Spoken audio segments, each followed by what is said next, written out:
Hi friends, मैं सूर्या है और आप देख रहे हैं बॉलीवुड क्रेजीज। आज मैं बात करूंगा टॉयलेट एक प्रेम कथा के डिटेल रिव्यू के बारे में। जी हाँ, रिव्यू मैंने आपको दुबई के बताए थे। रिव्यू में मैंने आपको इसके बारे में ज़्यादा नहीं बताया और मैंने ये बताया था कि इसको कम से कम 2.5 से 3 स्टार तक की रेटिंग मिली है, लेकिन कई जगह पे इसे 3.5 से 4 स्टार भी रेटिंग मिली है।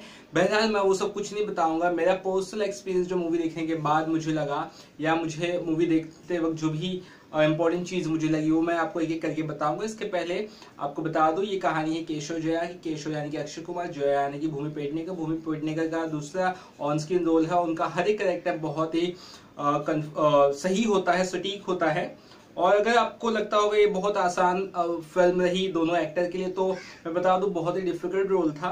एक जो लैंग्वेज है बोलने का, शहर शहर नहीं शहर, वो जो टोन है बोलने का वो बहुत ही डिफरेंट रहता है। वो मथुरा यूपी के साइड ज्यादातर रहता है टोन बोलने का। वो टोन को पकड़ा अक्षय कुमार, तो सभी जानते हैं बहुत बढ़िया एक्टर है, तो हमें पता था वो तो करेंगे बढ़िया। लेकिन भूमि पेडनेकर ने हमें बहुत सरप्राइज किया।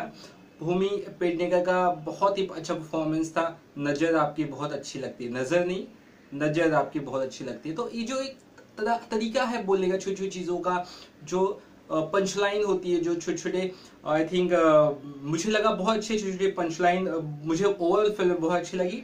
और इसके लिए मैं आई थिंक डायरेक्टर जो है वो उनका थैंक आई थिंक करने की हम सभी को जरूरत है, श्री नारायण सिंह की। और साथ ही इस फिल्म के जो राइटर है सिद्धार्थ और गरिमा, जिन्होंने इसके पहले गलियों की लीला, रासलीला जैसी फिल्मों को लिखा है।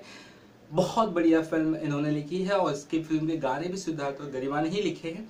तो आई थिंक ये दोनों जो शख्स है बहुत ही लाजवाब है और जितनी तारीफ करे उतनी कम है मेरे हिसाब से। अब बात करते हैं स्टोरी की। पिक्चर कुछ यूँ स्टार्ट होती है, भूमि को देख लेते हैं, यानी कि जया को। चलिए कैरेक्टर के हिसाब से बात करता हूँ, ज्यादा बेहतर है। तो जया को देख लेते हैं एक बार किसी घर मतलब ट्रेन में देख लेते हैं। कुछ देख लेते हैं, जया कुछ कुंडी खड़काती है टॉयलेट की ट्रेन में, तो वो खुली हुई रहती है। बाद में जैसे अपन हाथ करती है, बाद में पता चलता है वहाँ पे अक्षय कुमार अंदर ही टॉयलेट कर रहे बिना कुंडी लगाए। तो इस तरह से कुछ मुलाकात होती है, बहुत झगड़ा थोड़ा सा हो जाता है ट्रेन में। जो होता है हाथापाई, या जो हाथापाई तो नहीं होती बट थोड़ा सा झगड़ा जैसा हो जाए हल्का फुल्का। उसके बाद अक्षय कुमार को लगता है यार यही बंदी सही है, अब 36 साल की उम्र हो गई, कहीं ना कहीं उन पर दोष भी रहता है, तो भय से शादी कराते हैं। उसके बाद ये एक दूसरा दोष रहता है कि जो उनकी शादी होगी वो ऐसी लड़की से हो जिसके हाथ दोनों उंगलियां रहनी चाहिए, मतलब किसी भी हाथ में 6 उंगलियां रहनी चाहिए। तो इस तरह की चीजें सामने आती है। तो ये 2 चीजें के वजह से उसकी शादी नहीं होती थी। अब किसी तरह से उसके पिताजी माने तो कैसे माने, तो किसी तरह से जब भूमि पेडनेकर भी इन्हें पसंद करने लगती, शादी की बात तक जब तय हो जाती है, उसके बाद ऐसा लगता है कि काफी चीजें शायद अब नॉर्मल हो जाएगी, लेकिन नॉर्मल नहीं होती है। उसके बाद कुछ अलग जुगाड़ करते हैं, जो हाथ में आप देखोगे भूमि पेडनेकर की नकली एक उंगली इस तरह से बनवाते हैं। उसके बाद उसके पिताजी जाके राजी हो जाते हैं और किसी तरह शादी हो जाती है। जब लेकिन शादी के बाद इशू सब होता है, जब शौचालय नहीं होता है घर में और बहुत ज्यादा दिक्कतें होने लगती है, तो जाके सबसे बड़ी प्रॉब्लम नजर आती है मेरे हिसाब से। तो शादी होने के बाद जो पता चलता है कि लोटा पार्टी वाला सीन है, यानी कि जैसे ही शादी उसके बाद सुबह होती है तो 4 सवा 4 बजे मतलब खटाने लगती है दरवाजा गांव की महिला की, यार चलो यार लोटा पार्टी में तुम्हारा स्वागत है, घर में यहाँ पे टॉयलेट नहीं है। जो पता चलता है जया परेशान हो जाती है, यार ये कैसा है यार, मैं तो घर में बचपन से टॉयलेट था लेकिन यहाँ पे टॉयलेट नहीं है। और ये बात जब वो अक्षय कुमार को कहती है, कई बार वो कहती है एक्चुअली, लेकिन वो नजरअंदाज करते हुए नजर आते हैं। लेकिन फिर भी मान रखते हुए अपनी पत्नी का, वो अपने पिताजी से किसी तरह से गुजारिश करते हैं यार कि घर में टॉयलेट होना चाहिए, आप प्लीज जरा कुछ ना कुछ कर दीजिए।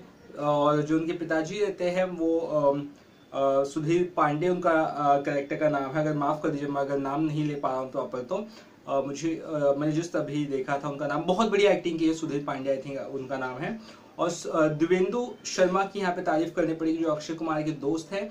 वो साई की तरह हमेशा उनके साथ रहते हैं। उनका एक बहुत अच्छा डायलॉग आपको बहुत सही लगा मेरी फिल्म में, पूरे फिल्म में उनका एक ही डायलॉग बहुत दमदार है, बाकी अच्छे बट ये दमदार है कि अस्पताल के मरीज को और प्यार में पड़े आशिक को कभी अकेला नहीं छोड़ना चाहिए।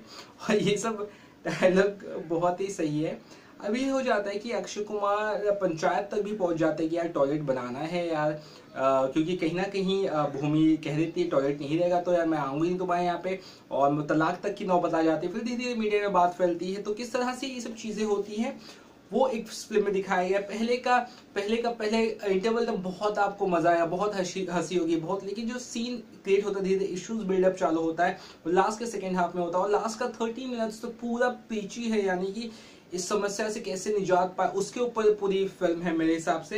एक चीज माननी पड़ेगी, ये बहुत बढ़िया डायलॉग है। अक्षय कुमार ने कहीं अपना ग्रिप नहीं छोड़ा, ना ही भूमि पेडनेकर ने। और जिस तरह से फिल्म एक मैसेज ओरिएंटेड फिल्म जिसे आई थिंक जिस तरह से बननी चाहिए, जिस तरह बहुत सारी फिल्मों में मिसिंग होता है मैसेज, वो मैसेज इस फिल्म में था, तो एक अच्छी बात है। और फिल्म देखने के बाद मैं इतना कह सकता हूँ, ये फिल्म भाई हिट जरूर होगी। सुपर हिट हो या ना हो अलग बात है, लेकिन हिट ये फिल्म जरूर होगी और 100 करोड़ तक का बिजनेस जरूर कमाएगी, ये मेरी पक्की राय है। मैं आपको पहले थोड़ा सा मुझे डाउट था, लेकिन अब मुझे लग रहा है कि ये कंफर्म है, क्योंकि ओवरऑल फिल्म अच्छी है, म्यूजिक अच्छा है और कैरेक्टर्स बहुत दमदार है। अनुपम खेर का भी रोल बहुत अच्छा है। यहाँ पे मैं बात करना भूल गया उनके बारे में, वो भूमि पेडनेकर के दादा रहते हैं, मतलब भूमि पेडनेकर के दादा रहते हैं, और जिन्हें सनी लियोन, मल्लिका शेरावत उसी तरह की वीडियोस, उनकी उसी तरह की फिल्में देखना पसंद रहती है। और तो एक अच्छी स्टोरी है। और यहाँ पे एक और इश्यूज दिखाए गए कि 54% इंडिया की आबादी को टॉयलेट अवेलेबल नहीं है प्रॉपर से। उसके बाद ये भी दिखाया गया टॉयलेट का किस तरह से घोटाला किया गया, घपला किया, इश्यूज किए गए हैं। और एक डायलॉग जो मुझे लगा कि बहुत ही सही है, वो ये कि जब वो टॉयलेट की अर्जी लेके जाते हैं महकमे में किसी कलेक्टर के पास, तो वो कहता है कि यार ये लोगों को टॉयलेट बनने के लिए तुम्हें 1 साल तक का टाइम लगेगा, तुमने जो भी किया है सही किया, लेकिन 1 साल तक अर्जी दे दी है, 1 साल तक बनने में टाइम लगेगा। तो बोलते 1 साल कैसे, 1 साल तो बहुत हो गया। जब अक्षय बोलता है तो अक्षय को वो बोलता है देखो यहाँ तुम्हें टॉयलेट ही नहीं बनानी, यहाँ तुम्हें समाज की सोच से लड़ना है, इसीलिए इतना वक्त लगेगा। और किस तरह से किसी भी तरह से उसके पिताजी सुधीर पांडे जो रहते हैं वो तैयारी नहीं होते हैं। वो कहते नहीं यार ये एक ही का आंगन में तुलसी, उसी आंगन में टॉयलेट कैसे कर रहे हैं, ये तो बहुत गड़बड़ है, तो गलत है। तो बहुत सारे इश्यूज होते हैं, बहुत सारी दिक्कतें होती है, लेकिन कहीं ना कहीं समाज की सोच बोलते हैं ना, जब बदलती है तो बदल ही जाती है। और समाज की सोच जब तक खुद हम नहीं बदलो तब तक समाज की सोच भी नहीं बदल सकते। यहाँ पे 1-2 डायलॉग बहुत अच्छे लगते हैं। ये मैंने आपको डायलॉग बनाया सुना है, अब इसके बैकग्राउंड की स्टोरी बताता हूँ। अब ये तो मैंने बता दी कि जो उसके पिताजी सुधीर पांडे अक्षय कुमार के आने की केशव के, वो कहते हैं कि एक ही टॉयलेट घर में टॉयलेट कैसे हो सकता है, उसी आंगन में तुलसी उसी आंगन में टॉयलेट। उसके बाद उनकी बहन आती है, यानी कि अक्षय की पिता की बहन आती है सुधीर पांडे की, तो वो पैर में उसके लग जाता है। अब पैर में लग जाता है तो ये तो उसका पिताजी रहता है, उसका जो टॉयलेट रहता है अक्षय कुमार किसी तरह से बनाया था छोटा मोटा, उसको भी तोड़ देता है। बाद में उसकी बहन जो रहती है वो बोलती है नहीं है मेरे को इधर ही टॉयलेट में जाने दो जो टूटा हुआ है, क्योंकि मैं चल के नहीं जा सकती हूँ, मैं जिस फिसल गई हूँ मेरे को लग गया बहुत ज्यादा। उसके बाद अब उसके पास ऑप्शन नहीं बचता है, किसके पास, अक्षय के पिताजी के पास। उसको मजबूरन वहां पर उधर एक घर के जो टूटा हुआ वो खुद ही तोड़ाया था उसके बाप ने टॉयलेट, गुस्से में आ गई, थोड़ा बहुत बचाया था, प्रॉपर नहीं रहता, लेकिन बोलता है अपनी बहन को जाने के लिए। तो ये कुछ चीजें यहाँ पे अक्षय ने बहुत समझा नहीं समझा, लेकिन उसके पिताजी को तब अकल आई जब पता चला या उस पैरों में लग गया, अब तो कहीं बाहर भी नहीं जा सकती है, तो इधर ही समझ। तो ये इश्यू दिखाया गया कि महिला या पुरुष जो भी हो, टॉयलेट कितनी बड़ी समस्या है और कितना उससे प्रॉब्लम है, और उसे सही तरह से हल करने की सभी को जरूरत है। घर घर में टॉयलेट बनाने का जो मैसेज दिया है बहुत ही सही दिया है। और यहाँ पे मैं एक और समाज की सोच के ऊपर बात कर रहा हूँ, तो एक और चीज बता दो, समाज की सोच कैसी है मैं आपको बता दूं। बहुत ही मैं ये नहीं कहूंगा अच्छी है बुरी, मैं लेकिन एक पर्सनल एग्जांपल के तौर पे बताता हूं। मैं समाज की सोच कुछ यूं है, हमारी लड़की है, हमारा लड़का है, अपने अपने हिसाब से लड़के को अच्छा पढ़ाई किया तो अच्छा दहेज चाहिए, ज्यादा पैसा चाहिए, और लड़की ने भी अच्छी पढ़ाई की तो उसको उसी तरह लेवल का लड़का चाहिए। प्यार मोहब्बत कुछ नहीं, कोई लेना देना नहीं, एक बिजनेस होता है शादी, और इसी तरह की चीजें हमेशा होती है। और लड़कियों को भी बहुत बंदिश में रखा जाता है, और कहीं ना कहीं लड़कों में भी बंदिश, उन्हें भी बंदिश में कहीं रखा जाता है, लेकिन लड़कियों से ज्यादा नहीं मेरे हिसाब से।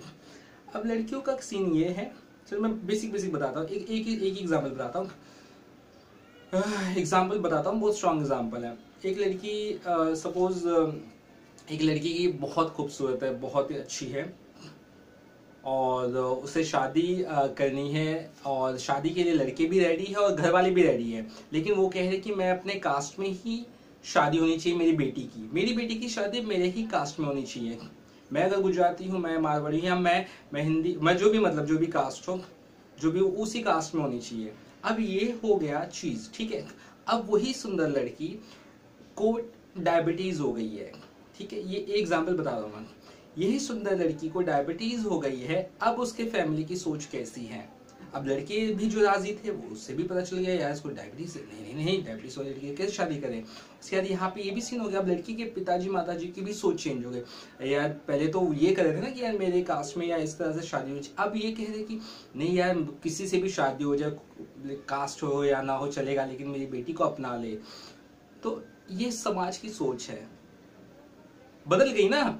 जब आपकी बेटी को या बेटे को डायबिटीज नहीं थी तो अब था कि हाँ मेरे कास्ट में होना चाहिए, सब होगा, सब उसी से शादी होगी, क्योंकि मैं कास्ट में नहीं हूँ, नहीं शादी करेंगे बच्चे की। अब क्या, अब आपका कास्ट नहीं आता है, अब आपका ये नहीं आता है, वो नहीं आता है। तो यही बोलता हूँ, इसलिए कास्ट वास्ट का कभी लफड़ा मत पालो, कभी कुछ ना सोचो, जो आपको सही लगे वही करो। ये पर्सनली एक अलग से एग्जाम्पल था, सेम इसी तरह के एग्जाम्पल इस फिल्म में बताने की कोशिश की, लेकिन टॉयलेट से रिलेटेड। टॉयलेट किस तरह से लोगों की सोच में पर्दा पड़ा, वो सोच को हटाने की देरी है, उसके बाद हर चीजें सही होगी। तो मेरे ख्याल से आई होप ये वीडियो थोड़ा सा बड़ा जरूर हो गया, लेकिन मुझे लगा कि थोड़ा अच्छे से बताना बहुत जरूरी है। ये वीडियो आपको कैसा लगा, ये रिव्यू, डिटेल रिव्यू जो मैंने बताया टॉयलेट फिल्म का था, प्लीज जाके इस फिल्म को देखिए, बहुत ही बड़ी फिल्म है और मानना पड़ेगा अक्षय कुमार को सैल्यूट करना बनता है, और ये मेकर्स को इतनी बढ़िया फिल्म बनाई है। और फिल्म ये ट्रेलर ये वीडियो के एंड में अगर मैंने एक चीज़ नहीं बताई तो बहुत बुरा होगा या अच्छा ही नहीं लगेगा मुझे। वो है कि अनीता नारे की कहानी है, जिसके बारे में मैंने अलग से एक वीडियो बनाया है, कभी आपको देखना देख लेना। उसी स्टोरी से इंस्पायर्ड होकर ये फिल्म बनी है। मैं इसलिए भी बता रहा हूँ यहाँ पे कि जैसे ही फिल्म एंड होगी, टॉयलेट एक प्रेम का था, आपको एंड मतलब पूरे सीन्स खत्म होने के बाद अनीता नारे की तस्वीर नजर आएगी। 3 लोग खड़े रहेंगे, अनीता नारे बीच में रहेगी, अनीता नारे के पति रहेगी और कोई बंदी रहेगी।